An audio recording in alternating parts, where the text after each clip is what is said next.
Sip. Assalamualaikum warahmatullahi wabarakatuh.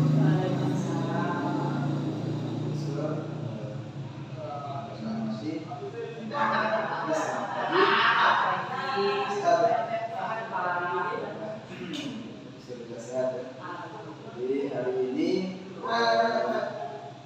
sebelumnya Nabi sudah mendampingi Ibu untuk menyusun RTP, kemudian melakukan observasi namanya. Kita sudah ada videonya, termasuk di observasi kelas. Sekarang tinggal di pasca observasinya. Hari ini nanti Kak Melati menyampaikan tujuan melakukan percakapan pasca observasinya. Kemudian melakukan percakapan menarik dari catatan-catatan kita melakukan observasi kelas di kelas 15 kemarin. Kemudian mengingatkan terkait dengan area pengembangan yang sudah direncanakan di pra-observasi.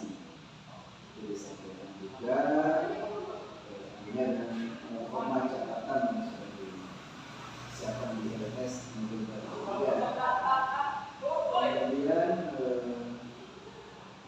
tadi ada yang anggarannya, rencana seperti apa, kemudian hasilnya seperti apa. Disampaikan juga perbaikan diri, dan perbaikan diri, rencana pengembangan diri.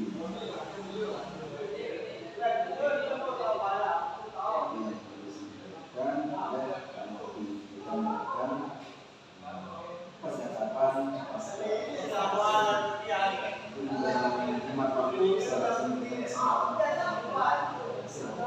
Terima kasih Pak Pengajar Praktik Pak Anja sudah ada di terima kasih Ibu Sur sudah menyempatkan waktu untuk kita sebelumnya sudah pra-observasi, kemudian sudah mengajar sesuai dengan rencana yang dipersiapkan pada minggu lalu gitu ya. Jadi hari ini kita akan sedikit berbicara percakapan pasca observasi kelas yang sudah kita lakukan minggu lalu.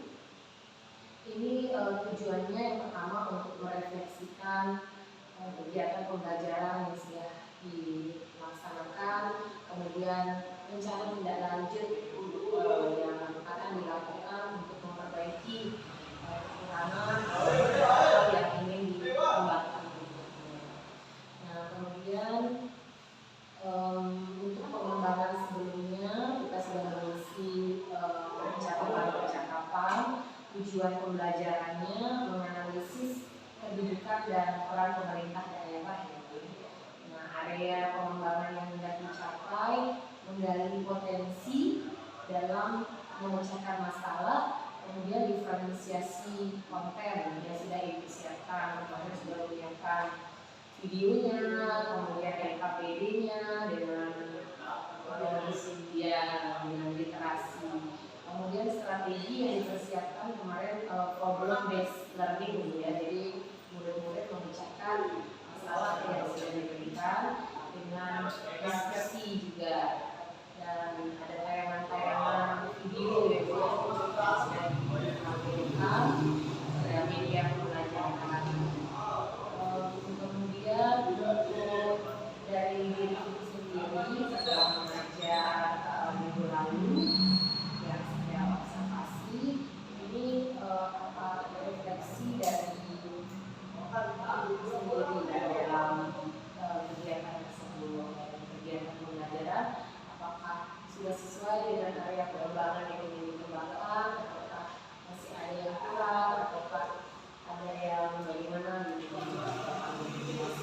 Kalau dalam pelaksanaannya, rencananya itu sudah sesuai, tapi yang belum maksimal adalah pada saat kegiatannya. Belum semua siswa itu aktif, belum semua ya. Hanya yang aktif memang anak-anak yang memang punya karakter kepemimpinan yang awalnya kita tes itu. Tapi ada memang anak-anak yang di kelas 10 kelas itu yang berkebutuhan khusus. Ya, artinya begini Pak, dia anak-anak kita ini bisa membaca, kemudian belum bisa apa istilahnya memecahkan masalah. Nah inilah yang kita gabungkan ke kelompok-kelompok mana anak-anak yang bisa membantu teman-temannya, istilahnya seperti pembelajaran sebaya, maunya seperti itu, supaya bisa mengajak teman-temannya itu membantu teman-temannya yang tidak bisa kemudian menjadi bisa. Paling tidak memahami konsep yang kita berikan dengan bahasa mereka. Itu yang penting. Memang ada di kelas-kelas tertentu yang mempunyai khusus itu yang tidak bisa membaca, bahkan tulisannya itu, aduh, kalau kita seperti ada bentuk khusus besar-besar, misalnya tidak ada spasi dan sebagainya. Tapi namanya kita semua orang jadi harus bagaimanapun ya mereka berbicara normal. Dan aturannya itu sekarang harus menerima ya. Iya, harus menerima. Dan untuk mendekati anak seperti ini kan tidak bisa gurunya yang langsung gitu, tapi kita ajak temannya. Jadi ini yang disebut pembelajaran sebaya. Programnya gurunya mungkin bertemu ya dengan saya karena lebih mengenal punya temannya, lebih akrab dengan temannya. Ini mending tentang ini caranya bahasa-bahasanya sendiri lebih akrab. Ada justru juga di dalam kelas-kelas kita justru ada anak yang belum bisa berbahasa Inggris. Bahasa susah semua, jadi gurunya harus pintar juga bahasa Inggris. Jadi cerita. Iya. Jadi itu belum semua siswa aktif, belum bahkan ada ya.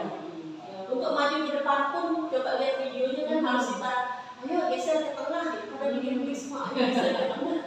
Jadi betul-betul peran guru itu harus dia ini ya aktif lah ya, ikut apa tampil di ya di kepemimpinannya dia bisa muncul gitu, bisa tumbuh kekuatan. Tapi di dalam satu kelas itu pasti ada yang ada juga banyak kemudian terutama di TTL itu di sana anak-anak yang biasa mengikuti eskul dari eskul pasif ada, pramuka ada, kemudian anggota OSIS ada di situ. Jadi di situ TTL itu banyak. Jadi mereka yang membawa teman-temannya untuk berani tampil di depan. Jadi strateginya itu bagaimana itu supaya yang tadi yang anak-anak yang memang sudah punya jiwa kepemimpinan gitu ya, ada cikal bakalnya itu supaya bisa awalnya begini, kita pertama kan membuat pertanyaan diagnosis dulu pada anak-anak, apa sukanya, apa punya bakat pemimpin atau tidak. Nanti setelah itu kita lihat berapa jumlahnya. Itu harus kita pahami di dalam kelas itu. Ketika membagi kelompok secara heterogen itu dalam tiap kelompok harus ada anak-anak yang punya jiwa pemimpin dalam tiap kelompok itu untuk bisa berbagi pengalaman, kemudian bisa berbagi bagaimana cara memecahkan masalah. Kalau tidak ya kita gurunya yang membimbing. Ada memang anak yang satu kelompok kemarin Tamami itu termasuk anak yang cerdas Pak. Jadi mungkin tamatan dari keluarga apalagi bagus kayaknya. Dia ada yang cerdas, cuma kelemahannya dia jarang masuk sekolah karena dia sakit Pak. Jadi penyakitnya dia tuh suka batuk terus sampai keluar darah. Jadi dia sering jarang masuk. Nah kayak kemarin itu dia tidak ikut organisasi apapun, tapi dia punya jiwa kepemimpinan, kemudian dia pandai. Jadi untuk mengisi ketidakpahamannya tentang materi yang sudah kita berikan tapi dia tidak masuk, kita cuma membimbing sebentar saja dia sudah langsung bisa berpikir. Ya, dia cerdas. Itu bisa jadi dua kelompok gitu. Pembimbingan saja dari itu. Karena dalam fase pembelajaran PBL ada fase guru melakukan pembimbingan kepada anak-anak yang mengalami kesulitan ketika mengerjakan masalah yang kita berikan. Ini luar biasa nih strateginya musuh biar membangkitkan yang jadi kita harus paham di kelas ini siapa sih yang pandai, siapa yang temannya dekat, harus kita tahu dari pertanyaan diagnosis itu. Jadi pertanyaan diagnosis yang mungkin kita lakukan ini untuk mengetahui kemampuan anak, sukanya apa yang lebih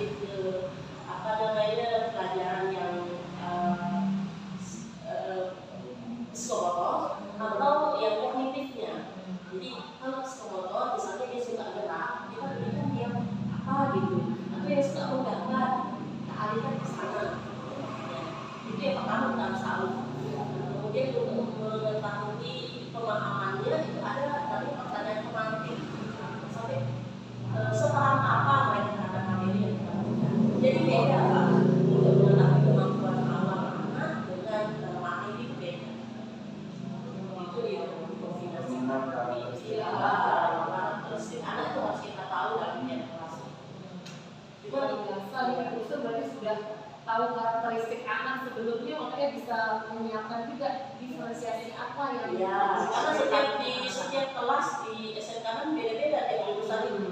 Beda-beda juga kita harus lakukan. Yang kelas seperti apa, yang BO seperti apa, yang terendah ini inputnya. Kebetulan saya kemarin itu ditunjuk menjadi ketua pembinaan siswa baru. Yang paling rendah inputnya itu TBSN. Anak-anak yang tidak diterima di TKN, ya karena nilainya sangat, dan ngumpulnya di satu kelas. Dan itu pun ini yang membuat TBSN itu ya seperti itu. Jadi sulit sekali memperhatikan semangat anak ngumpulnya. Bukan kita katakan siswa bodoh, tidak, tapi ngumpulnya yang inputnya sedikit-sedikit itu di situ. Ya. Terus solusinya kemarin itu bagaimana kita melibatkan orang tua. Nah ini yang masih kurang dilakukan. Karena orang tua itu seakan-akan tidak mau dilibatkan dalam urusan sekolah anaknya. Semua dilibatkan ke kita. Semua dilepas ya. Ya, semua dilepas. Ya perlu juga ya melibatkan orang tua. Nah, kalau menurut usul sendiri ini apa yang bisa kita lakukan ya supaya ada keterlibatan juga dan anaknya yang jadi lebih aktif sesuai harapan kita. Ya. Pengennya saya seperti sekolah-sekolah yang bermaju. Setiap wali kelas itu mempunyai grup orang tua wali, kita menyampaikan program sekolah lewat sana, kemudian masalah anak juga kita bisa japri orang tuanya. Sampai sekarang pun itu sulit dibentuk karena rata-rata ada kita sekolah pilihan, rata-rata orang tua di sini juga kurang memahami pendidikan itu seperti apa, kemudian belum mempunyai HP yang bisa diajak untuk ber-WA dia begitu menyampaikan apa informasi seperti itu. Dan kecenderungan orang tua di sini kan lebih mencari materi kebutuhan pokok anaknya daripada hanya itu seperti itu. Menurut Ibu apa yang bisa kita lakukan tadi yang membuat pertama sekali itu yang ingin saya buat, walaupun dengan kendala-kendala yang beberapa orang tua sudah dicobakan, cuma belum semua sebagai rencana tindak lanjut ya supaya caranya ke depan apalagi tahun depan itu kan mau memperlakukan kurikulum merdeka. Jadi pelibatan itu harus ada, bisa seperti sekarang. Karena kalau di kurikulum merdeka ada yang namanya B5 itu. Proyek ini. Iya. Dan kemudian anak-anak ini juga aktif seperti membuat video ya, bilang tayangan video itu. Tidak usah yang terlalu luas lah. Tidak usah yang terlalu luas. Mereka membuat semacam wayang. Anak-anak ini ada yang pintar menggambar di kelas. Kita buat wayang semacam wayang bergerak, kemudian mereka bercerita, storytelling tentang pelajarannya sesuai dengan materi yang diterbitkan. Tapi tidak semua materi harus storytelling, tidak tergantung. Tergantung pada materinya.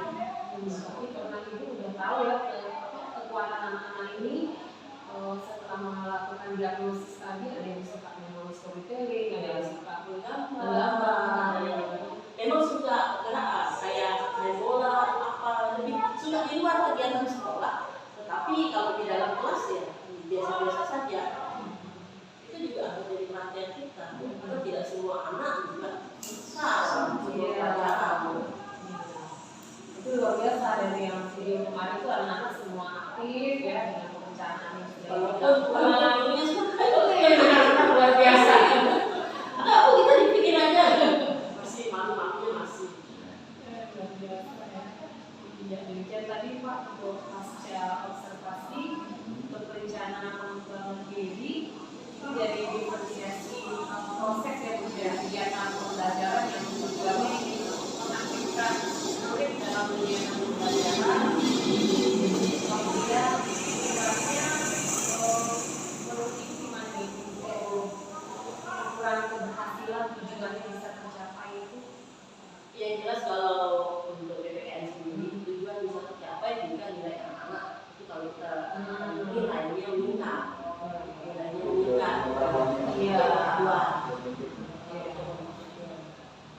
Kalau Kalau untuk afektifnya ya sikapnya anak-anak sudah tahu tentang kebersihan, begitu datang masa sudah bersih atau rapihan. Kalau jurusan las memang jurusan khusus karena kerjasama dengan Komatsu ya. Jadi mereka itu sudah dilatih untuk bisa menjaga kerapihan di dalam kelas dan disiplin terhadap diri. Sampai dibuatkan bak sampah di kelas itu mana yang organik, mana anorganik. Itu untuk jurusan las, saya tahu jurusan las itu ini lah. Tapi untuk jurusan yang lain yang belum ada koordinasi, inilah kenapa saya katakan kalau pendidikan itu harus menyangkut semua lini, tidak hanya kita sebagai guru, tapi bagaimana semua lini, terutama kalau SMK itu lininya yang terbesar itu ada di tiap jurusan. Itu kalau saya katakan seperti di PKN itu kerajaan kecil di SMK itu adalah jurusan.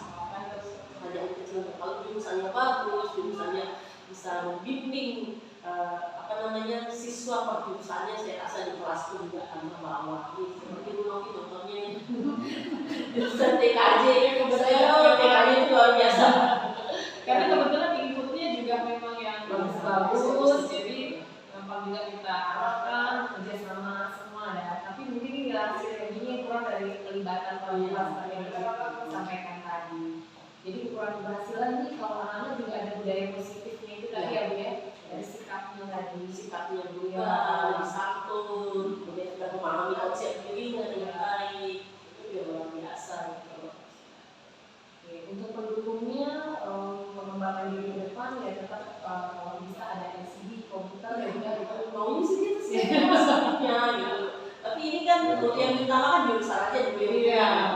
Kalau kita seperti saya sudah punya materi banyak gitu dalam bentuk video, dalam bentuk animasi, dalam bentuk apa. Tetapi saya mikir dulu kalau saya mengajar menggunakan itu dari jurusan mana nih dipakai apa enggak? Gitu. Ya. Jadi kayak kemarin saya pinjam dulu baru bisa saya gunakan. Selebihnya ya anak-anak saya minta untuk menggambar apa. Dan kadang-kadang kayak kemarin itu saya mengajar materi baru tentang integrasi, saya mengambil materi yang ada di Detikcom. Kemudian saya cuma kasih anak-anak pertanyaan, coba baca koran Detikcom itu, saya bagikan di WA group, coba membaca, kemudian cari definisinya apa, habitatnya apa, kemudian faktor pendorong pembentuk ya, faktor pembentuk integrasi sama faktor penghambatnya apa. Itu jadi pertanyaan mereka baca dulu baru bisa menjawab. Tidak harus ada buku paket. Banyak sumber belajar yang bisa dimanfaatkan ya Bu. Ya, jadi dari diferensiasinya konten juga sudah lengkap sesuai dengan rencana, kemudian budaya positif yang berdoa, yang selalu, bahkan mereka ngecek sampah dari awal. Jadi untuk keputusan dalam kelompok di sosial emosional juga sudah ada, pas juga ini dari moral Pancasila sesuai dengan mata pelajaran PPKN. Sudah sangat baik sih kalau menurut saya dalam memfasilitasi murid, memberi semangat pada kelompok-kelompok dan selalu ada halo hai gitu, terus ada yel gitu ya. Semangat PPKN untuk memotivasi anak biar anak nggak jenuh aja. Apa ice breaking, jadi dia ada semangat PPKN good citizen. Iya, warga negara yang baik, negara yang baik. Kita kerja terus ya anak-anak jadinya benar-benar memahami. Baik, terima kasih Bu mungkin untuk refleksi ya terakhir ya. Oh iya, kesimpulan dari yang sudah kita laksanakan ini mungkin bisa Ibu sampaikan apa Bu yang bisa disimpulkan dari kegiatan. Sudah saya sampaikan semua. Boleh disampaikan lagi. Tinggal menunggu bacaan aja sudah. Sudah kemarin saya simpulkan. Iya, jadi luar biasa nih sudah dilakukan oleh Bu Sur dan dari rencana tidak lanjut ya mudah-mudahan anak-anak bisa menjadi lebih aktif lagi. Kemudian segala perencanaan kita dan kebisingan tadi ya, masalahnya ada refleksi mengenai kebisingan di lingkungan sekolah pada saat kegiatan pembelajaran. Kebetulan di sebelah lagi ada orang praktek ngelas, jadi agak sedikit terganggu gitu ya. Mudah-mudahan nanti ke depannya kita bisa meminimalisir gitu ya. Nah, jadi untuk kegiatan yang refleksi bisa disampaikan refleksi diri dan yang Jadi dari awal hingga akhir tadi dibicarakan secara observasi, ada nggak hal-hal dari ibu yang merasa berbeda gitu, apa yang ibu rasakan pada saat ibu di coaching oleh BFM gitu. Kemudian itu, ternyata idenya luar biasa banyak ya, dia melibatkan orang tua melalui WA Group, kemudian memberikan anak-anak kesempatan storytelling, gitu. Kemudian ada lagi persiapan untuk konten-konten yang akan ibu siapkan pembelajaran berikutnya. Nah ini kira-kira apa yang ibu rasakan pada saat tadi proses percakapan saat coaching? Intinya ketemu Bu Novi ini saya lebih bersemangat. Mudah-mudahan ya. Lebih bersemangat aja untuk memperbaiki diri. Jangan sampai hanya apa istilahnya bahasa Babakannya apa konsisten sendiri. Pas mau di coaching baru semangat. Tidak serius biasa. Iya, lemas lagi gitu ya. Iya, mudah-mudahan. Mungkin terus-menerus lah. Iya. Ada kegiatan seperti ini. Yang terakhir seperti sini. Jangan sendiri. Jangan sendiri. Iya. Ini bisa saling berantai lah ya, jadi saling bekerja sama, berkolaborasi itu supaya tercapai apa yang kita inginkan, dan kita selalu refleksi diri untuk kemajuan bersama. Mudah-mudahan semua murid juga bisa terlibat aktif dalam kegiatan di pembelajaran, dan kita juga kedepannya lebih baik lagi di kurikulum Merdeka ya, kita semangat belajar lagi. Ini kan sudah bukan tahun depan lagi. Ini. Makanya kalau Bapak sudah melaksanakan, kalau kita ini masih berapa Sama. tahun? Kalau di Merdeka kalau merata tidak sudah ada yang berhadapan sudah makanya sudah ada, tinggal bagaimana melaksanakannya, apakah bisa sesuai dengan yang direncanakan atau ada hambatan-hambatan itu kan yang masih selama ini kita masih bertanya-tanya. Sudah daftar gitu aja. Nah itu kan yang awal kita belum disampaikan ini nggak? Iya, kita sampaikan. Iya. Yang satu itu kan mandiri belajar. Itu masih menggunakan 13. Kalau Oh ya kayaknya itu karena di mandiri belajar itu karena apa? Karena di kelas 1 besok ini kita IKN, tapi kelas 2 3 masih K13. kalau memilih mandiri berubah, berarti total kurikulumnya Harus harus dia kita yang itu. Kita yang mandiri berarti. ada waktu berubah sebenarnya. Karena 2024 nanti diminta untuk rata-rata itu pindah ke Hampir semua ya. ya, agendanya itu kan di tadi P5 itu masuk di kurikulumnya. Kemudian modul ajar itu siapkan. RPP. Iya. Kemudian ibu udah tahu juga Pak sebagai guru pamong di kampus Merdeka, tapi bisa juga share ke kita yang belum. Kita saling kita berbagi. sebenarnya itu pilihan pertama. Oh iya. Masih. Karena benar-benar belum siap. Iya. Sekolah-sekolahnya yang sudah siap. Kalau di sini dari tahun kemarin itu Iya. dicanangkan, tapi kemarin itu orang yang gurunya sudah semua mendaftar. Siap ya, Tahun kemarin sudah siap, bahkan membuat TP, ATP, semua CP, apa itu sudah pelatihan itu. SMK 3 ya. Sampai ada, saya sampai buat modul 1 kalau nggak salah itu. Sampai sana, mentok katanya harus kembali ke urutan 13 ya. Tapi kalau dia memang tak harus kalau ini ya, harus bukan lagi berjalan tapi berlari. Cepat mengejar tinggal. Iya. Untuk yang percakapannya sudah apa yang Sudah disimpulkan. dan disimpulkan juga untuk kegiatan pembelajaran yang kemarin sudah strategi pengembangannya sudah muncul semua, dari sisi konten, budaya positif dan kompetensi sosial emosionalnya juga semuanya sudah muncul. Ya, makanya saya rekomendasikan untuk ibu penggerak itu sudah masuk. Tapi waktu itu sudah dapat, cuman karena bertepatan dipanggil oleh Muhammadiyah jadi guru PAMO tahap keempat, jadi bisa karena kita sibuk di guru PAMO. Nggak tahu ini tahun ini kayaknya enggak, kemarin sudah di pemerintah sudah diukur. Ibu alumni guru PAMO enggak? Enggak, saya bilang itu nah guru Penggerak gitu ya. iya guru penggerak. Saya bilang enggak, kalau akunya kalau semua sekarang pakai kurikulum merdeka mungkin bisa yang diambil dari guru penggerak. Tapi kan bisa di guru penggerak jadi Segera. saya izin mengantarkan